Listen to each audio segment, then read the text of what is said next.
Hello there. Welcome back to the channel. Please subscribe to the channel. Hit that subscribe button if you like the content. All right. If you like the context, please. And share the videos, follow along.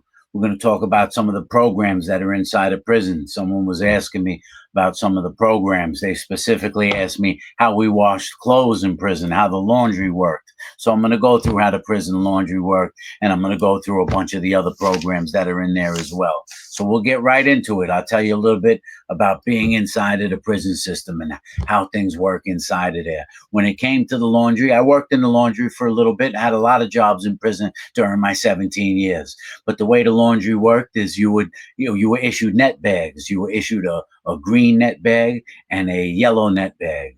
And the green net bag was for your state greens, which is your green shirts and your green pants. And the other bag was for whites only. Where you would put your socks and your underwear and your white t-shirts. And then the laundry would come around and you would put those net bags up on the bars, and whoever worked in the laundry would come around with the big laundry cart, once a week or twice a week, I believe. I think it's once a week. And they would wheel that cart around. They would pull the net bags off and then put them in the big cart and then wheel them down to the laundry room. And when they got into the laundry room, they would be placed in these big, huge washing machine vats where you could put 50, 60 net bags in there at the same time. So when you put your clothes in the net bag, it was real important to tie it tight. And then with a permanent marker, you would have your cell location on there, like Q61. Put your clothes in the net bag, tie it tight so it doesn't open up in the laundry, and then you never see your stuff again. You send it down to the laundry room, and there'd be 10, 15 prisoners working down in the laundry room. And they would take the stuff from their company, and they would throw it in the washing machine and wash everything inside of the net bags. Now, it didn't get washed good, and it didn't smell fresh. They weren't using Tide detergent or fancy detergents or fabric softener. They were just throwing it in there with a commercial grade detergent, and then they would pull the bags out of the washing machine, throw them in a big dryer, still in the net bag. And then they would be delivered back to the company that night. That's the way the maximum security prison did it. And when the bags came back to you, obviously they didn't dry that good because the stuff was put in the dryer in a net bag. So everything wasn't perfectly dry. It didn't smell the greatest either. It was cleaned, but it was cleaned with 50 other net bags full of stuff. And it was very wrinkled because everything was inside of the net bag. And that's basically the way laundry was done. Guys that did not want to do their laundry by sending it to the laundry room, guys like me, washed my own clothes inside of the cell. And so we had a big bucket. We were allowed to have certain buckets you can purchase from Commissary, like a small laundry bucket.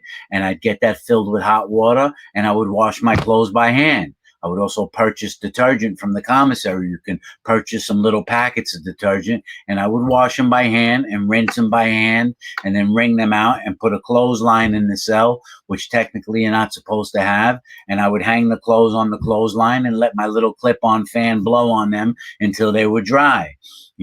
And that's how we did our laundry. I actually found a unique way to do my laundry. I had never saw anybody else do it before. And what I would do is I would get a black garbage bag, a heavy black garbage bag, easy to get because there's garbage inside of the prison. And I would fill the black garbage bag about a quarter or half of the way with hot water, put some detergent in there, throw my clothes in the black garbage bag, tighten it up, and shake it like a washing machine. Shake it over and over like a washing machine, and maybe step on it, even stomp on it. And then I would wring the clothes out in clean water, and they washed pretty good like that. I mean, they came out pretty good like that. And if you wanted to have wrinkle-free clothes, you can roll your mattress back and smooth out the pants or the shirt, put them on the bed frame, and then put the mattress back on top of them, kind of like a press. So your mattress would press the clothes and keep them from wrinkling. The rest of your clothes you would fold up and put them in your locker. I worked in the laundry in a medium security prison. And the way that worked is on laundry days, guys would come down to the laundry with their personal clothes, with their state issued clothes, and they would drop them off at the window. You would give them a tag, and then they would leave, and then you would wash the clothes, and they would come pick it up later that afternoon. And then there's always a hustle in any area. Like guys that work in the laundry, if you wanted your clothes washed nice, you would find someone that worked in the laundry and you would give them a pack of cigarettes every commissary, which is every 2 weeks. You'd have to give them 1 or 2 packs of cigarettes every 2 weeks. And in exchange for that, they would take your clothes down to the laundry. They would wash them in one of the smaller washing machines with good detergent and then put them in the dryer, not in the net bag. They would be washed outside of the net bag by themselves. They would be dried outside of the net bag by themselves. They would be folded, put back inside of the net bag, really nice and neat, and then delivered back to your cell. The person would deliver it back to your cell. So the guys that worked in laundry usually had that hustle to make themselves, a carton of cigarettes every commissary because they had a contract with 4 or 5 prisoners who didn't want their clothes getting in that nasty big washing machine washed in a net bag. There was guys that didn't want to do that, and they had a little extra money, and they would pay for a contract, what was called a contract, to have their clothes washed. I worked in the laundry, had a good crew of guys in the laundry. It was actually a pretty fun job for being in there. I mean, because no one bothered us, and we got to wash the clothes and hang out all day, and do what we did. They also have so that's one job there in the laundry. They also have the state shop. What the state shop is where they issue the clothes, the state issued clothes. Every 6 months, you're entitled to 6 new pairs of underwear, 6 new pairs of socks, 3 new T-shirts. Every 2 years, you're entitled to new state issued green shirts, 2 state issued pants. And so the state shop is the one that issues the state issued clothing, state issued boots, state issued sneakers. And I worked in there. I worked in the inventory in there. I did everything in the state shop. It was a decent job. There's always civilians in these areas as well.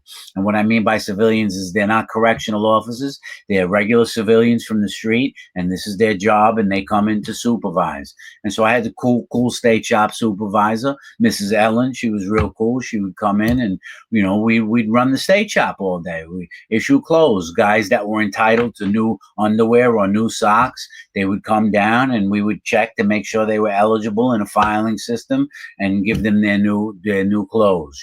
And like I said, every 2 years for new pants, every 2 years for new boots, every 1 year for sneakers. I may not be exact on the time, but that's basically the way it works. So the state shop was a pretty good job, pretty decent job. We had the draft room.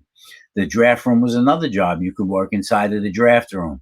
The draft room is the processing room. When prisoners come into the facility, the first place they go to is the draft room. And we would take their property off the bus that they came in on and pull all their property off of the bus. And because the officers are going to go through it to make sure they're allowed and entitled to have everything they're coming into the facility with, because different facilities have different rules. A lot of the rules are the same, but in one facility, you may be allowed an 8-inch fan, and in another facility, you could have a 10-inch fan. In one facility, they want to make sure a guy's not coming in with 50 pairs of sweatpants when you're really only allowed to have 3 pairs of sweatpants.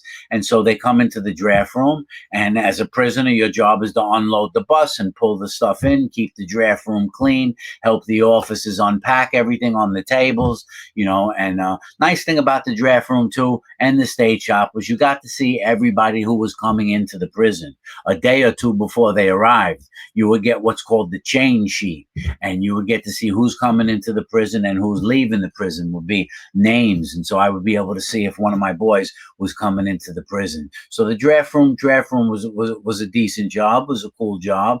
They had the commissary. I worked in the commissary for a little while too. Commissary is prisoners are allowed to go to the commissary every 2 weeks. What happens is during mail time, it all goes by, it depends on the facility, but most facilities it goes either by your last name or your last number in your prison identification number. Tells you when you're eligible to go to commissary every 2 weeks. And so when the mail came, if you were eligible, the mailman would drop off a commissary sheet, and you would spend the evening filling out what you wanted on the commissary sheet. two cans of soup, 4 cans of tuna fish, 2 cans of Kool-Aid, 5 cans of soda, 2 cans of pasta. The commissary sheet is very extensive, depending on the facility you're in. Some facilities are cooking facilities. Some facilities are non-cooking facilities. Some facilities only have a microwave. Some facilities have refrigerators if you're in the medium security prisons. So that would depend on the type of commissary they have. So you would fill your commissary sheet out as long as you have the money in your account to pay for what you're purchasing. And then at the end of the night, you put it on your cell bars. And when the officer is getting ready for leave for work, he collects all the commissary sheets and they get sent down to the commissary. I worked in the commissary for a little while, and so I would fill those orders. We would grab the commissary sheet and start filling the box with everything the prisoner ordered and have it ready for when the whole entire company comes to do what's called their commissary run. Let's say it's 42 companies time for commissary, 42 company on the commissary, and then 50 guys head down the commissary, and we have their orders pre-filled already, and they load it up, and the civilian cashes them out, checks them out. They don't have any cash. It all goes through the inmate account. He signs for it on the receipt. The money gets deducted from his inmate account, and guys that always in commissary have a hustle too. There's always ways to get stuff out of commissary. A lot of guys are on a hustle where they get their commissary delivered right to their cell instead of having to go down and pick it up. They like to get their commissary delivered to their cell. So if I worked in the commissary, I would be able to arrange for that to happen for my buddy, because the commissary run is a pain in the ass. It takes an hour and a half. You have to deal with the officers, deal with the civilians. I'd rather just send my commissary sheet with one of the workers and have them come deliver it to my cell. So commissary was another good job in there. Let's talk about porter jobs, all different types of porter jobs. Porter jobs are usually for people who really, don't feel like doing much. It all depends. You can be a recreational yard porter, where you go out into the yard, you pick up the garbage out of the yard, change the garbage, rearrange the weights to make sure they're not scattered all over the place. Yard porter job is an easy job. They have the gym porter job, where you go to the gym and you do the same thing. They have a company porter job, where you work where your cell is, you sweep and mop the floors and take out the garbage and do things like that. So they have porter positions all throughout the facility, all different types of porter positions. They have the waterman job. Waterman job could be a special job. So I was a waterman in Attica, and I'll tell you a little bit about this position. The water guy is outside of his cell when all the other prisoners are locked in. So are porters. Usually, let's say there's 60 guys on a cell, and when everyone goes to lock in their cell, the porter and the waterman stay out of the cell. The porter does the sweeping and mopping. The porter does the feed up. If anyone's getting fed in their cell, he brings the tray of food to the cell. And the waterman is responsible for giving all the prisoners hot water. They take a bucket, they put it, because there's only cold water in the prison cell. All right. So, there's only cold water in the prison cell. If you want hot water to wash your clothes, to take a bird bath with it, because you're only given 2 showers a week, right? You put a bucket on your cell. The waterman fills up a cart full of hot water, and it's got like 30 buckets on it. And then he wheels it down the company, and whoever puts their bucket on the cell, it means they want hot water. And you fill up hot water for them, But the reason why the waterman is an important job is because the other prisoners would like the waterman to make moves for them. And that means everyone's locked in their cell. So 6 cell might need to get something to 26 cell. And so he calls the waterman, who's out on the company. Yo, Fish, come here. Bring that down to my buddy 20 cells away. It could be drugs. It could be heroin. It could be a knife. It could be batteries or a Walkman or a T-shirt or dinner. He's cooking inside of his cell. Bring this food down to 18 cell. So the waterman is running around all day. But the reason why the waterman is even more important than that, and I don't say this because I had the job, the prisoners need to trust the guy who is the waterman. And they need to be able to trust the porter as well, because I'm out there making moves for all of them. And so they don't want you to, they want to be able to trust you, right? That you're not going to let the cop know what's going on, that you're smart enough to move around without getting the cops' attention. They may have a friend who's downstairs, and technically you're not allowed to move around the prison, but they want the porter man to be smart enough to be able to make that move to get downstairs, and the cop has to be able to, know that the waterman and the porter are not going to do anything stupid either, because the cop don't want any drama. So you have to be smart and be able to move if you're going to be a company porter or a waterman. And if the prisoners don't like you, you're not going to have the job. You know what I mean? Because they'll tell the officer straight up, yo, we don't want that motherfucker out there. Get him off. We don't want him out there. And so you have to be able to move smoothly, and you're not just a runner for them. They take care of you for making these moves. When you move drugs from point A to point B for someone, he gives you something. He gives you a little bit. He hits you off.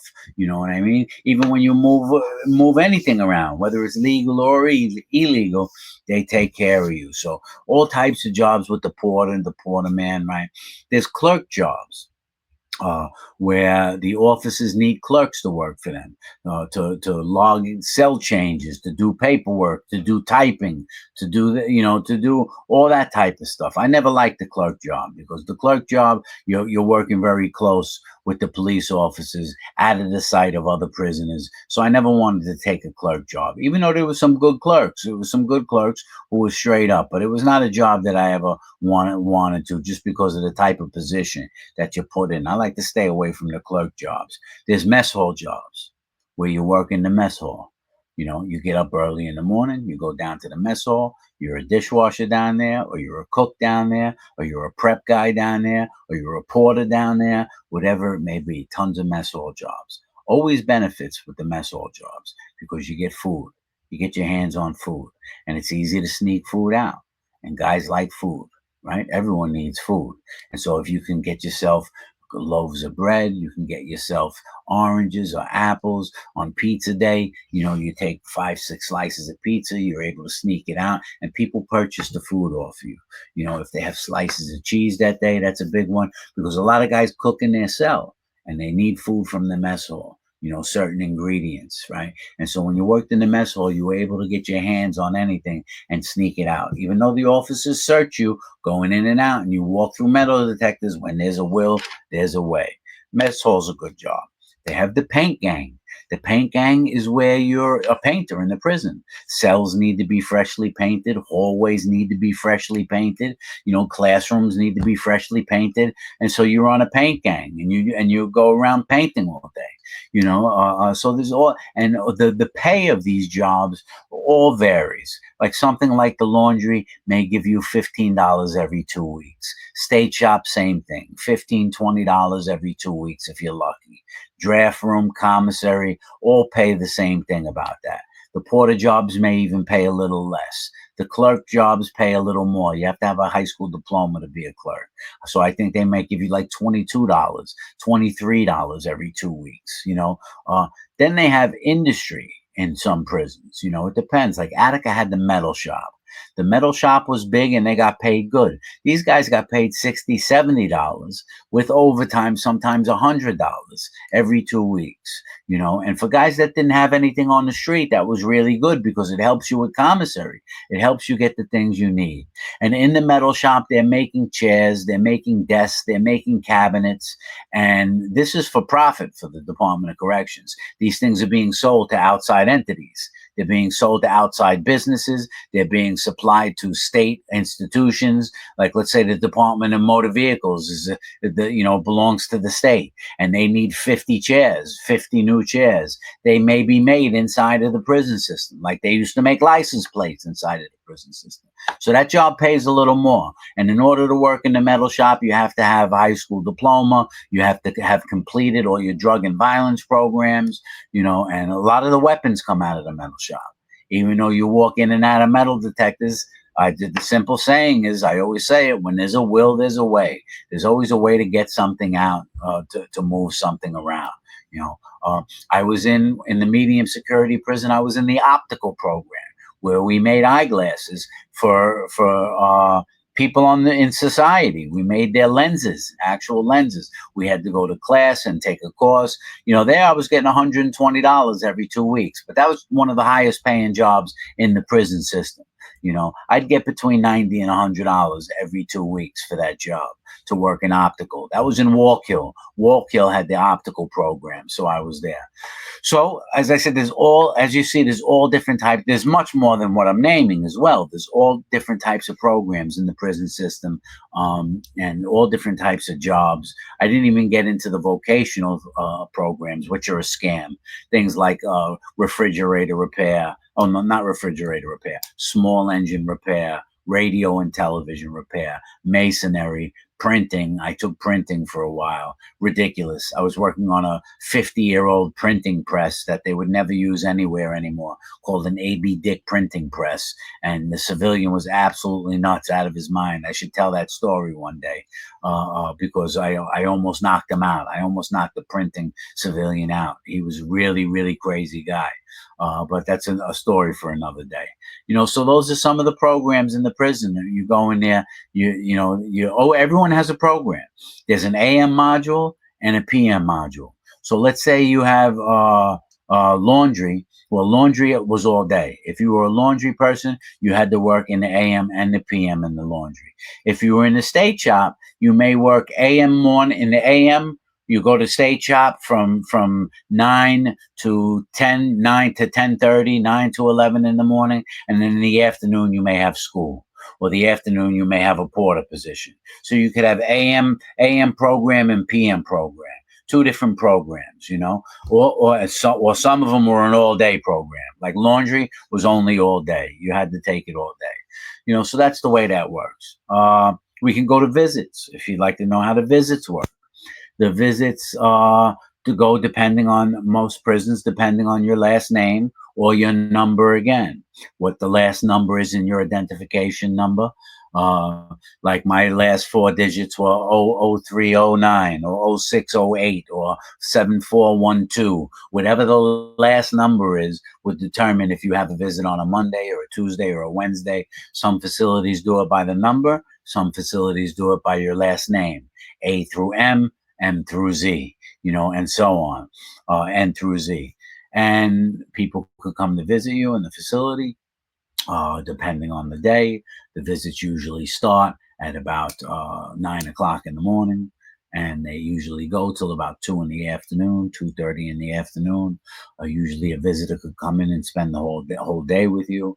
When they come in, they're going to identify you. You have to have valid state identification. You can't wear promiscuous clothing in the visit room if you're a woman. They don't want you to have on a short dress. They don't want you to have the breast sticking out. You usually put your stuff in a locker. You put your personal stuff in a locker. You go into the prison. You're subjected to walking through a metal detector, taking off your boots, being pat frisked if they want to pat frisk you. You are allowed to bring money inside of the visit room because they have vending machines. At least in New York State, they have all this. So you can sit with your visitor and get some sandwiches out of the vending machine, get sodas out of the vending machines. They have microwaves down there. They usually have a person there with an old Polaroid camera. With the Polaroids, you could take some pictures together, but you have to pay for it, and there's officers that are monitoring the visiting area. I was young and I was able to sneak off to many areas during those visits and do my thing. This is where a lot of people pick up drugs in the visits from the people that are coming to visit them. It's not too difficult to do. The visits in New York State are contact visits. So when you come in, you can hug the person, you can give them a kiss, you sit with them at the table, you can hold hands with them, and anyone's allowed to come visit you. It doesn't have to be immediate family. Anyone can come visit as long as they're not on a disapproved visiting list. And so that's how the visits work, as well. So this is an idea. So the video doesn't get too long. It's getting a little extensive already. But that's an idea about the programs inside of the prison system, about the way the visit room works a little bit, about the prison laundry. Who asked about the prison laundry? I got that answered for you. And if you have any more questions about any of the programs or about the way things work, you let me know, and I will definitely answer the questions for you. I will get back to each and every one of you. So I hope you subscribe to the channel, and please forward the channel, share the channel with someone else, and ask them to subscribe. Let's get this to grow a little bit for me so I can explain some more stuff to you. And the bottom line, as I always say at the end of my video, is don't subject yourself to this system. Don't become a prisoner. Don't become a jailbird. All right. Don't, as they say, don't go to the slammer. Don't go to the big house. Don't go to the who scow. Stay away from the joint. Right. It's no place. It's not fun. It's no place for the human spirit. It's no place for the human soul. So I say to you, if you're doing something wrong, if you're doing something illegal, if you're living the wrong way, make a positive change in your life. For real. You can do it. It's never too late to change, you know. And I'm not trying to sound funny, but easy money is not always the answer, man. Living the right way is the answer. You'll be able to sleep at peace, and you won't be caught in the prison system, locked away from your family, locked away from your friends, becoming useless and helpless to everyone that knows you. And when you're in prison, you feel like a real piece of shit, man. You feel like you're nothing, you know, and you're subjected to everything. They will tell you ultimately what job you are going to have in there. And they tell you what you can eat and what you can wear. They tell you when you could use the phone. They tell you where you can stand and where you can sit. They tell you when it's lights out, like you're a little kid. They'll tell you what food you can have. They'll tell you what type of blanket you're allowed to have, like you're a 6-year-old boy. They will tell you everything. You lose complete control. They talk to you like you're a piece of garbage in there, and you really don't have much say so because all you are is a prisoner. And it's their house. All the people that act like they're the shot callers, as I've said in other videos, and you think you're a tough guy and you're going to prison and you're going to control stuff, that house belongs to the officers, man. That house belongs to the governor. That house belongs to the state. And you're their prisoner. You know what I mean? And they tell you what to do, where to go, what to say, when you can call home. They tell you everything, man. It's a vicious place. A lot of violence in there, a lot of death, a lot of depression, a lot of tears. You know, there's no place like home. Listen to Dorothy from The Wizard of Oz. There's no place like home, my friends. So try and live the right way and do the right thing. I love you all. Subscribe to the channel and be well.